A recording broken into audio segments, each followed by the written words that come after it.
Hello, my name is Kelby McIntyre-Martinez, and I am here with the amazing Pamela Geber Handman, Associate Professor in the School of Dance here at the University of Utah. She's going to be sharing with us her expertise in the field of dance education and inclusive settings. Thank you so much, Pamela, for being here with us today. We're so excited to learn from you. Thank you.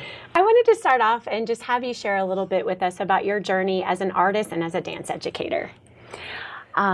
So when I think of myself, I've always thought of myself as both a dancer and an educator. Mm-hmm. So I've always been very interested in the art of education, mm-hmm. and I'm interested as an artist in continuing to stretch what's possible, particularly in the field of dance.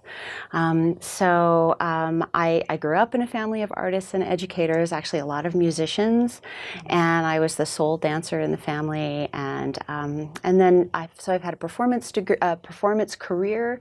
I've taught since I was actually really young. I first taught piano and as a teenager, and then began teaching dance as a teenager. And so performance and teaching and then creating work, choreography, have always gone hand in hand for me. That's great. In the last few years, your work has led you in these wonderful new paths in the field of dance education and your work in inclusive settings. So I wanted to talk a little bit about your method and what you've learned from this work and what you're passionate about, merging dance and children and adults and humans with varying abilities. My first inspiration was the birth of my son. And my son has Down syndrome, and I feel like he became my best teacher, and also inspired me to look at society differently, I didn't have any experience at all working with, when I was teaching when I was younger, teaching kiddos with Down syndrome specifically. And when I was growing up, special education classes were segregated. They were, and they still are in a lot of locations. They're really separated from what is called typically developing kids. And I've, now that after my son was born, I really struggled with the term disability.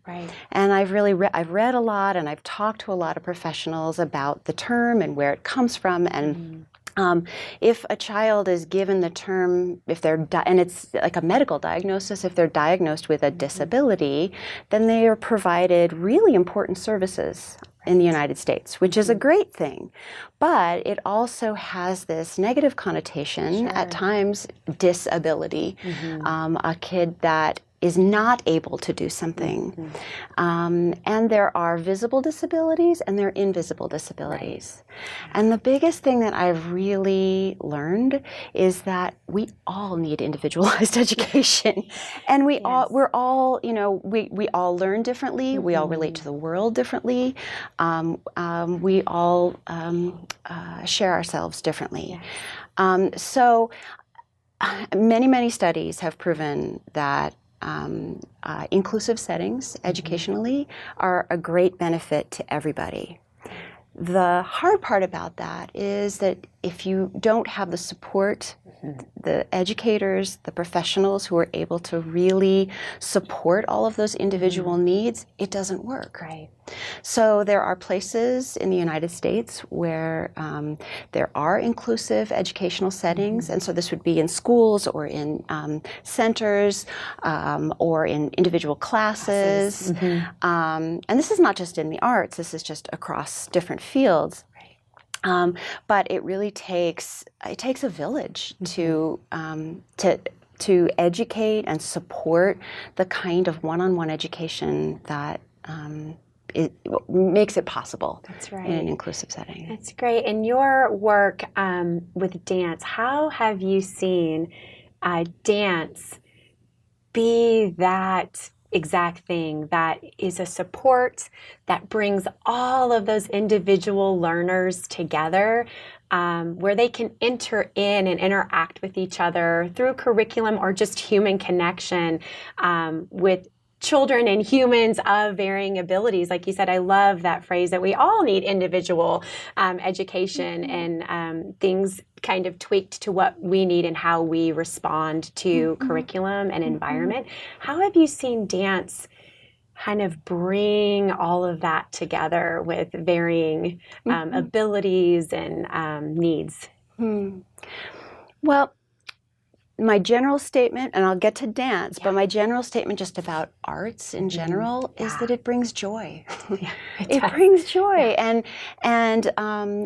if and also teaching, no matter what the art form is about relationships. It's about fostering those relationships with individuals in the room, no matter who they are, no matter where they come from, and there's different types of learners.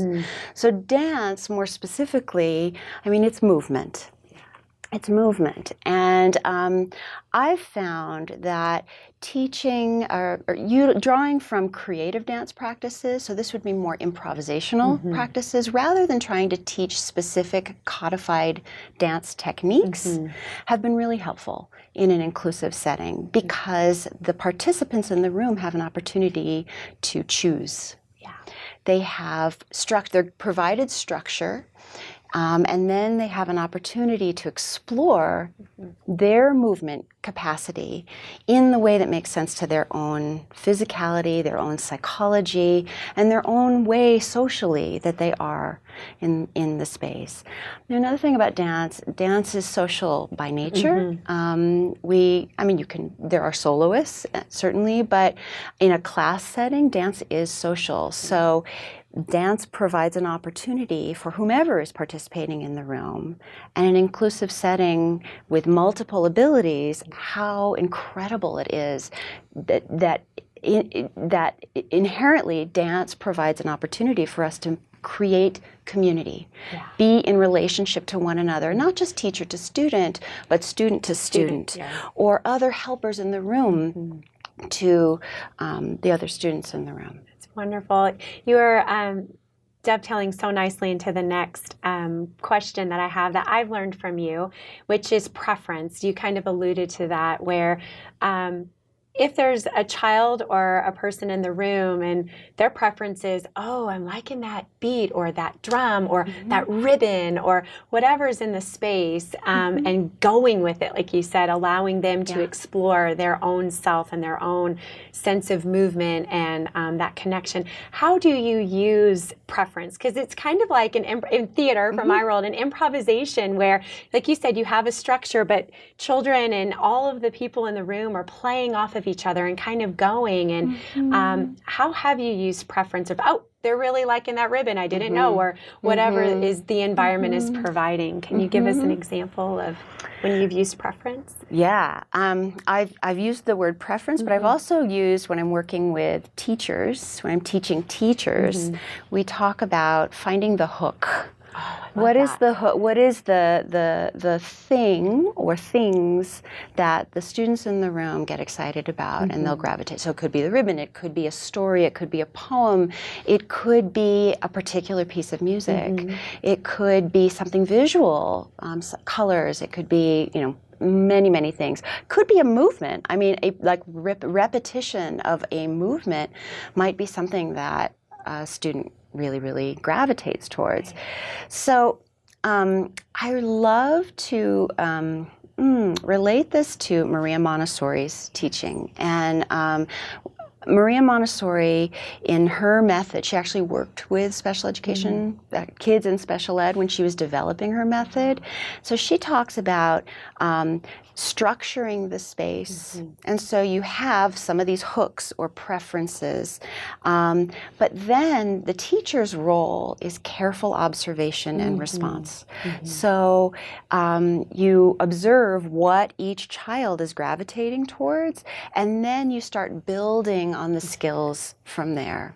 So, creative dance is sometimes viewed as being unstructured because it's improvisation, but actually improvisers and really good creative dance teachers spend more time thinking about their structure. And and it gives anchor to what it is that you're doing, and then you can build one skill on top of the next on top of the next.